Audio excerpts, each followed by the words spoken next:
Hello friends, आपका स्वागत है सिविलियन क्लासेस में। तो प्यारे बच्चों, आज हम बात करेंगे कॉन्ट्रैक्ट्स एंड अकाउंट्स के बारे में, जिसमें हम लोग पढ़ रहे थे unit number 7, that means last unit, जिसका नाम क्या है, वैल्यूएशन। प्यारे बच्चों, पिछले लेक्चर में हम लोग पढ़े थे डिप्रिसिएशन निकालने के मेथड्स, है ना। तो प्यारे बच्चों, उसमें हमने 4 मेथड्स का नाम लिया था, जिसमें हमने पहले मेथड को डिस्कस किया था, जिसका नाम था स्ट्रेट लाइन मेथड। प्यारे बच्चों, अब हम दूसरे मेथड की ओर चलेंगे, जिसका नाम है sinking fund method. Sinking fund method. प्यारे बच्चों, सिंकिंग फंड मेथड को समझने से पहले आपको समझना होगा कि सिंकिंग फंड क्या होता है, जो कि हमने आपको ऑलरेडी पहले बता चुके हैं। ऑलरेडी हम पहले आपको बता चुके हैं, है ना।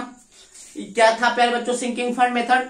प्यारे बच्चों, हमने बताया था सिंकिंग फंड में, मान लीजिए प्यारे बच्चों, ये हम एक कोई बिल्डिंग खरीदे हैं, ये मान लीजिए कोई बिल्डिंग है, इसको हम कितना में खरीदे हैं, 10 लाख रुपया में खरीदे हैं। अब प्यारे बच्चों, इसका मान लीजिए लाइफ स्टाइल मतलब लाइफ स्पैन जो है, यूटिलिटी पीरियड जो है ना, वो मान लीजिए 100 साल है। कितना है, 100 साल है। तो प्यारे बच्चों, 100 साल के बाद ये बिल्डिंग खराब हो जाएगा, तो क्या करना होगा, 100 साल के बाद फिर से एक बिल्डिंग बनाना होगा। तो बिल्डिंग बनाने के लिए पैसे की जरूरत पड़ेगा। तो हम क्या करते हैं, हमको तो ऑलरेडी पता है कि 100 साल में ये बिल्डिंग खत्म हो जाना है, तो अभी से ही 100 साल तक हम कुछ ना कुछ पैसा जमा करेंगे, ताकि फिर से हमको 100 साल के बाद 10 लाख रुपया रहे। तो प्यारे बच्चों, हम क्या करते हैं, जो पैसा प्रति ईयर जमा करते हैं, जो पैसा प्रति ईयर जमा करते हैं बैंक में, उसी को हम लोग कहते हैं सिंकिंग फंड, ताकि हम न्यू बिल्डिंग बना सके या न्यू कोई भी प्रॉपर्टी क्रिएट कर सके। बात समझ में आया? तो सिंकिंग फंड, और इसमें क्या होता है प्यारे बच्चों, सिंकिंग फंड कहाँ जमा करते हैं, बैंक में जमा करते हैं। तो बैंक क्या देता है, इस पे इंटरेस्ट देता है। बैंक इस पे क्या देता है, इंटरेस्ट देता है। तो हम ये बात कर सकते हैं क्या प्यारे बच्चों, कि देखिए सिंकिंग मतलब इतना अगर हम 100 साल तक जमा करेंगे, मतलब हर साल सिंकिंग फंड जमा करेंगे कहा, बैंक में, तो वो 10 लाख के बराबर हो जाएगा। कितने साल में, 100 साल में। तो इसका मतलब क्या हुआ कि इस बिल्डिंग का जो डिप्रिसिएशन हो रहा है, वो सिंकिंग फंड प्लस इंटरेस्ट के बराबर, क्योंकि कुछ ना कुछ तो बैंक में इंटरेस्ट दे रहा है। तो बैंक का इंटरेस्ट प्लस सिंकिंग फंड, ये दोनों को अगर मिला दिया जाए, तो बैंक का इतना ही डिप्रिसिएशन हो रहा होगा, इतना ही लॉस हो रहा होगा। बात समझने का कोशिश कीजिए। इतना रुपया हम जमा किस लिए कर रहे हैं, क्योंकि इतना ही रुपया का डिप्रिसिएशन हो रहा है, इसमें प्रति साल इतना लॉस हो रहा है, ताकि इतना भरते जाएंगे 100 साल तक, तो हमको 10 लाख रुपया पूर जाएगा। बात समझ में आया? तो डिप्रिसिएशन क्या होता है सिंकिंग फंड मेथड में? तो सिंकिंग फंड मेथड में डिप्रिसिएशन का मतलब होता है कि जितना पैसा आप सिंकिंग फंड की तरफ से जमा कर रहे हैं, प्लस बैंक के द्वारा जो इंटरेस्ट दिया जा रहा है, इन दोनों को आपस में मिला दिया जाए, तो वही उस प्रॉपर्टीज का डिप्रिसिएशन होता है। डिप्रिसिएशन का मतलब लॉस, मतलब कितना लॉस हो रहा है। तो लॉस कितना हो रहा है, जितना हम जमा कर रहे हैं प्रति ईयर, उतना ही तो लॉस हो रहा है। क्यों? जितना जमा कर रहे हैं उतना लॉस होते जा रहा। और 100 साल के बाद पूरे जितना लॉस हुआ है, पूरा लॉस हो गया, तो पूरा पैसा हमको मिल जाएगा। यहाँ पर बात समझ में आ गया? तो प्यारे बच्चों, सिंकिंग फंड मेथड से जो हम डिप्रिसिएशन निकालते हैं, वो सिंकिंग फंड मेथड ये कहता है कि depreciation equal to sinking fund plus bank के द्वारा जो इंटरेस्ट दिया जा रहा है, दोनों का दोनों डिप्रिसिएशन, मतलब दोनों का दोनों लॉस में जा रहा है। तो यही बात हमने यहाँ पे लिखा है प्यारे बच्चों, in this method the depreciation of the property is assumed to be equal to the annual sinking fund plus the rate of interest on the fund for that year. प्यारे बच्चों, क्या बोला, इस मेथड में डिप्रिसिएशन जो होता है properties का, ये मान के चलता है कि annual sinking fund plus rate of interest जितना आता है, उसके बराबर होता है। यही बात हमने लिखा है कि डिप्रिसिएशन जो होता है sinking fund plus interest on the fund of that year. जो फंड आप जमा किए हैं, उस फंड का जो इंटरेस्ट आता है, और प्लस सिंकिंग फंड, वही क्या कराता है, उस ईयर का डिप्रिसिएशन कराता है। बहुत ही आसान मेथड है, जो आप आसानी से समझ सकते हैं, ठीक है ना। चलिए प्यारे बच्चों, अब हम बात करेंगे दूसरे मेथड, जिसका नाम है कांस्टेंट परसेंटेज मेथड। ये समझ में आ गया प्यारे बच्चों sinking fund method? Sinking fund method फिर से समझ लीजिए। मान लीजिए प्यारे बच्चों, कोई हम मोबाइल खरीदे हैं, मान लीजिए प्यारे बच्चों हम कोई मोबाइल खरीदे हैं, मोबाइल का कीमत अगर 10,000 रुपया है, और 5 साल में क्या हो जा रहा है, खत्म हो जा रहा है, तो हम क्या करेंगे, शुरू से पैसा कुछ ना कुछ जमा करेंगे ना, कि 5 साल के बाद फिर से हमारे पास 10,000 रुपया हो जाए, और फिर से हम वो मोबाइल खरीद सके। बात समझ में आया? तो जितना पैसा एनुअली हम जो जमा करते हैं, वही सिंकिंग फंड होता है ना, और सिंकिंग फंड जितना जमा करो उसके जो हम जमा करें उस पे बैंक भी कुछ ना कुछ इंटरेस्ट दे रहा है, तो बैंक के द्वारा दिया गया इंटरेस्ट प्लस जो हम जमा कर रहे हैं प्रतिशत उतना ही उस मोबाइल में लॉस हो रहा है, वही का डिप्रिसिएशन कहलाएगा। चलिए अब हम बात करेंगे कांस्टेंट परसेंटेज मेथड। पहले जो कांस्टेंट परसेंटेज मेथड का बारे में समझिए, इसमें क्या बोलता है, इस मेथड में क्या बोलता है कि हर साल कांस्टेंट परसेंटेज का लॉस होगा। कांस्टेंट परसेंटेज कहने का मतलब है, पहले मान लेते हैं कांस्टेंट परसेंटेज का लॉस कितना है 10%, हर साल 10% प्रॉपर्टी में लॉस करेगा। दैट मीन्स अगर कोई प्रॉपर्टी 1,000 रुपया का है, कितना का है 1,000 रुपया का है, तो पहले साल के बाद ये कितना 10% का लॉस हो जाएगा तो 900 रुपया। अब प्यारे बच्चों कितना का बच गया, पहले साल 900, फिर इसमें 10% का लॉस कीजिएगा तो 10% कितना हो जाएगा प्यारे बच्चों, 10% आपका हो जाएगा 90 रुपया, तो 90 रुपया घटाइएगा तो कितना हो जाएगा 810 रुपया। बस बोला एकदम कांस्टेंट परसेंटेज, मतलब 10% घट रहा है तो हर साल 10% घट रहा है, तो प्यारे बच्चों 810 रुपया बचा है ना। तो यही है कांस्टेंट परसेंटेज मेथड। मतलब कांस्टेंट परसेंटेज मेथड में ये मान के चलता है कि किसी भी प्रॉपर्टीज में जो लॉस होता है प्रतिशत एक कांस्टेंट परसेंटेज में होता है। दैट मीन्स कुछ भी मान सकता है, 10%, 5%, तो हर साल उतना % का लॉस होता है। अच्छा प्यारे बच्चों अगर बताइए, अगर आपसे बोलेगा कि 1,000 का कोई वस्तु है और 10% कांस्टेंट परसेंटेज की ओर से क्या कर रहा है, लॉस हो रहा था 2 साल के बाद, मतलब 1 साल और 2 साल के बाद कितना बचा, तो 2 साल के बाद कितना बचा 810। कैसे निकालेंगे, देखिए 810 कैसे निकलेगा, original cost minus percentage loss कितना है 10%, मतलब 0.1, और के साल के बाद 2 साल के बाद जब आप इसको कैलकुलेट कीजिएगा ना तो 810 आ जाएगा। कितना आ जाएगा, ये 810 आ जाएगा।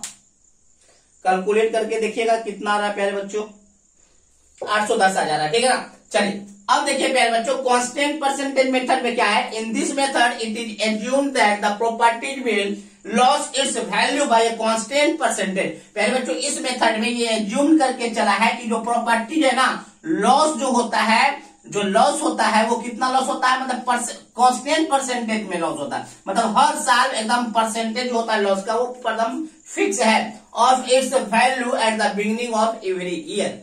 एवरी ईयर क्या होता है, कांस्टेंट परसेंटेज से लॉस होता है। तो value of properties at the end of an year, अगर हम किसी प्रॉपर्टीज का वैल्यू जानना चाहें एन ईयर मतलब 2 साल के बाद, 2 साल के बाद जानना चाहेंगे तो क्या होगा, original cost into 1 minus percentage loss, कितना परसेंटेज लॉस हो रहा टू द पावर, कितने साल के बाद आप जानना चाहते हैं तो पावर एन। बात समझ में आया। तो वैल्यू ऑफ प्रॉपर्टीज को पहले बच्चों अगर हम एस मान ले, क्या मान ले, एस मान ले, तो अब यहां से हम पी निकाला जाए, मेनली तो हमको डिप्रिसिएशन निकालना है। पी क्या है, पी क्या है यहाँ पे, परसेंटेज ऑफ डिप्रिसिएशन, डिप्रिसिएशन ही तो है। यहां से अगर हम पी निकालना चाहें पहले तो देखिए क्या हो जाएगा, एस बाई सी, सी नीचे आएगा कि power 1 by n minus 1 minus, तो देखिए depreciation factor that means P का जो वैल्यू आएगा ये फॉर्मूला बन जाएगा। आप देख लीजिए ना, अगर देखिए पहले बच्चों s बराबर c into 1 minus P to the power n है ना, इस यहां से p का वैल्यू निकालिए तो s by C equal to 1 minus P to the power n, 1 by n से डिवाइड, ऊपर 1 बाई एन से कर दीजिए तो s by C to the power 1 by n equal to 1 minus P, p को इधर लाया बाकी उधर को इधर लेते हैं, p बराबर 1 minus s by C to the power 1 by. तो पहले बच्चों कांस्टेंट परसेंटेज मेथड में आप इस फॉर्मूले की मदद से क्या निकाल सकते हैं, क्या निकाल सकते हैं प्यारे बच्चों, डिप्रिसिएशन निकाल सकते हैं, परसेंटेज डिप्रिसिएशन निकाल सकते हैं, ठीक है ना। तो ये था प्यारे बच्चों पहला मेथड, पहला तो हमने पढ़ रखा है स्ट्रेट लाइन मेथड, दूसरा था सिंकिंग फंड मेथड, तीसरा है कांस्टेंट परसेंटेज मेथड। इन सारे मेथड्स पे हम लोग न्यूमेरिकल्स भी देखेंगे, बट इसके पहले हम क्या करते हैं, तीनों मेथड्स को डिस्कस कर लेते हैं ना। अब इसके बाद एक ही मेथड हम लोग को पढ़ना है क्वांटिटी सर्वे मेथड, तो उसके बारे में भी डिस्कस कर लेंगे, है ना। अगर आप लोग को इसमें थोड़ा सा हो सकता है, थोड़ा सा समझने में प्रॉब्लम आता है बच्चों लोग को, तो आपको इस नंबर पे कॉल कर सकते हैं 9470879060। इस नंबर पे आप कॉल कीजिए, व्हाट्सएप कीजिए, चाहे जो कर रहा है कीजिए, है ना। तो प्यारे बच्चों हम एक और मेथड है, इसके बाद हम इस सारे मेथड पे एक न्यूमेरिकल्स भी देखेंगे, ठीक है ना। चलिए इसको नोट डाउन कीजिए, अब हम बात करेंगे क्वांटिटी सर्वे मेथड पर।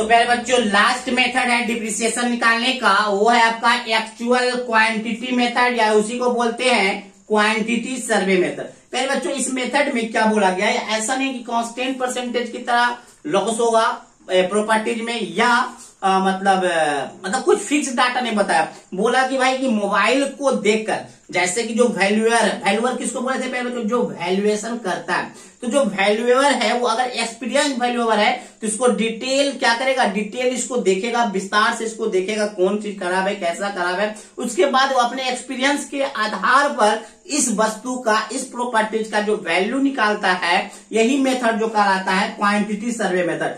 तो प्यारे बच्चों वैल्यूअर जो होता है, जो एक्सपीरियंस वैल्यूअर होता है, वो देख के बता देता है कि 10,000 का मोबाइल है, इसमें कितना का लॉस हुआ है, क्या टूटा है, क्या फूटा है, देखते हुए जो बताता है डिप्रिसिएशन, वो होता है एक्चुअल क्वांटिटी सर्वे मेथड।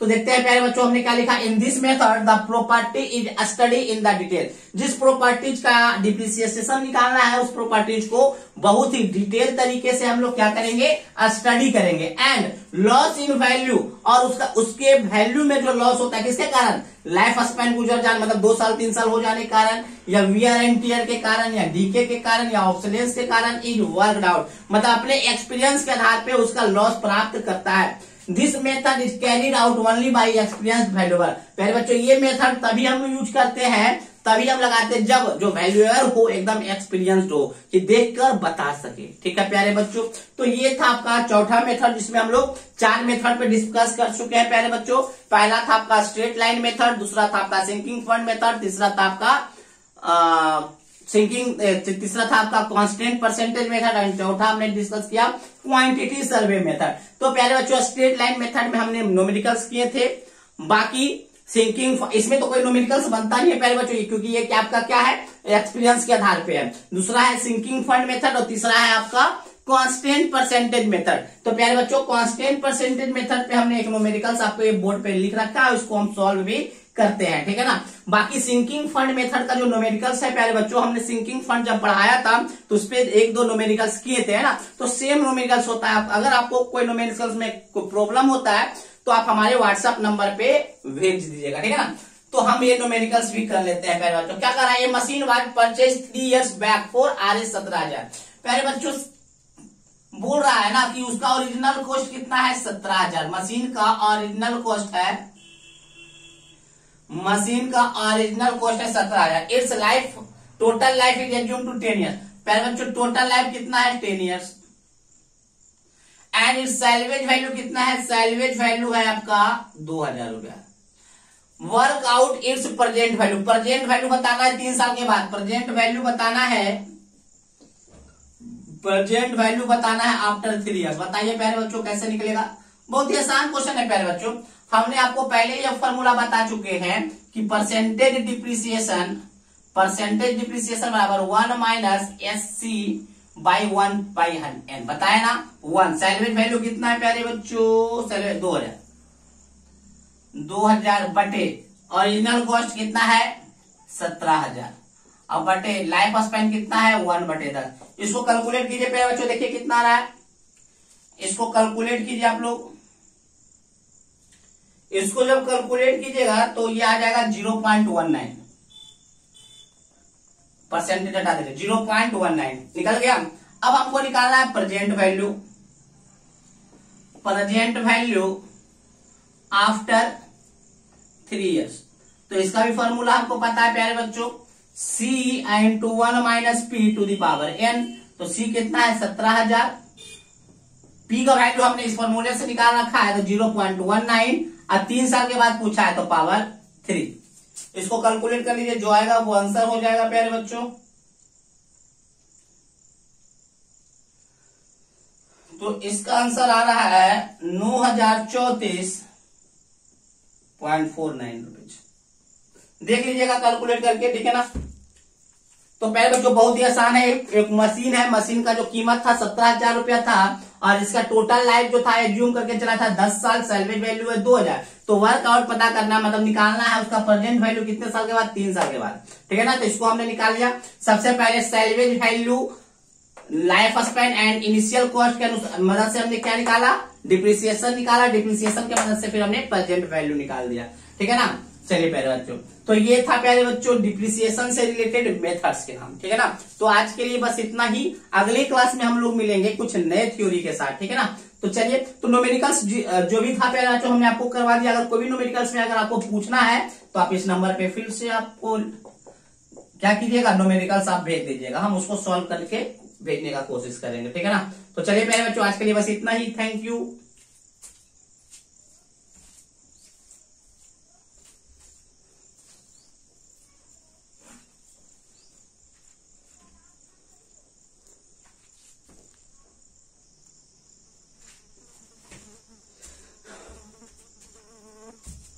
चलिए प्यारे बच्चों, एक और न्यूमेरिकल्स हम लोग कर लेते हैं पहले, है ना। चलिए, work out the sinking fund instalment, मतलब सिंकिंग फंड मेनली पूछ रहा है, per year collecting a sinking fund 1,35,000, मतलब टोटल आपका सिंकिंग फंड कितना कलेक्ट करना है सिंकिंग फंड के द्वारा, मतलब एस बराबर आपको दे दिया है 1,35,000, टोटल आपको जमा करना है 1,35,000। लाइफ स्पेन कितना दिया हुआ है, 60 साल। कितना है प्यारे बच्चों, 60 साल। सैल्वेज वैल्यू नहीं है। रेट ऑफ इंटरेस्ट कितना है, आई बराबर कितना दिया हुआ है प्यारे बच्चों, 3%। प्यारे बच्चों, इसमें हम ये क्वेश्चन हम इसलिए बता रहे हैं, है तो बहुत आसान, हमको पता है कि आपका सिंकिंग फंड का जो फॉर्मूला होता है वो S इंटू आई बटे 1 plus I to the power n-1 होता है। और ये सब कुछ डाटा दिया हुआ है तो आप बना सकते हैं। इसमें हम ये चीज बताना चाह रहे हैं प्यारे बच्चों कि आई बराबर हम ऐसे भी लिख सकते हैं, S इंटू आई के power 1 plus I to the power n-1 लिख सकते हैं या नहीं लिख सकते हैं प्यारे बच्चों का। इसको जो है ना सिंकिंग फंड कोएफिशिएंट या सिंकिंग फंड फैक्टर कहते हैं। सिंकिंग फंड कोएफिशिएंट या इसी को सिंकिंग फंड फैक्टर के नाम से जाना जाता है, ठीक है ना। हो सकता है आपके क्वेश्चन में कभी आपको सिंकिंग फंड फैक्टर पूछ दे तो ये कहलाता है सिंकिंग फंड फैक्टर, ठीक है ना। अब क्या करेंगे, एस का वैल्यू दिया हुआ है 1,35,000, आई का वैल्यू दिया हुआ है 3% मतलब 0.03 अब बटे 1 प्लस 0.03, लाइफ स्पेन कितना है 60 साल, अब -1। तो प्यारे बच्चों कभी आपसे अगर सिंकिंग फंड फैक्टर पूछ दे तो आप ये वैल्यू बता सकते हैं, सिर्फ ये वैल्यू, ठीक है ना। तो प्यारे बच्चों इस तरह से न्यूमेरिकल्स हमारा समाप्त होता है मेथड ऑफ डिप्रिसिएशन पर भी। तो अगर मेथड ऑफ डिप्रिसिएशन से अगर कोई न्यूमेरिकल्स है आपके पास तो आप हमको भेजिएगा, उसको हम सॉल्व करके भेजने का कोशिश करेंगे। अगर आपको कोई चीज समझ नहीं आता है तो भी कॉल कीजिएगा प्यारे बच्चों, है ना, ठीक है ना। चलिए आज के लिए बस इतना ही, ठीक है ना। ये बस हम इस मतलब इस न्यूमेरिकल्स में हम आपको ये बताना चाह रहे हैं कि इसको हम लोग क्या बोलते हैं, सिंकिंग फंड कोएफिशिएंट या सिंकिंग फंड फैक्टर भी करते हैं। ये भी इंपॉर्टेंट है प्यारे बच्चों, हो सकता है आपके एग्जाम में पूछ दे।